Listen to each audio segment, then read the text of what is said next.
Hello. దిట్టు కోసం Sunday evening egg puff తయారు చేశాను. ఎందుకంటే ఇక్కడ మేము బయట బేకరీ ఫుడ్ తినం. వాళ్ళ నోట్లో అవి బెంగాలీ వాళ్ళు అవి నోట్లో వేసి నవ్వులుతారు కదా, అవి చూస్తే అక్కడ తినబుద్ధి కాదు. అందుకనే తినం.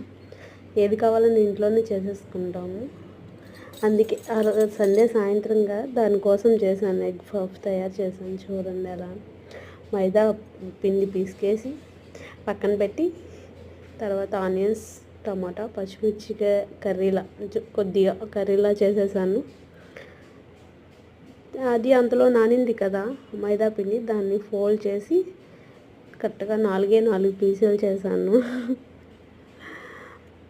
ఎగ్ పఫ్ ఏదో అలా వచ్చేది అన్నట్టు. అందులో ఒకటి పక్కన వడియా ఆంటీ వాళ్ళకి ఇచ్చాను. మిగతా 3 మా ముగ్గురం తినేసాం, పిల్లలు 2, నేను. ఆంటీ వాళ్ళు చాలా బాగుంది, బాగా చేసావు ప్రమీల అన్న.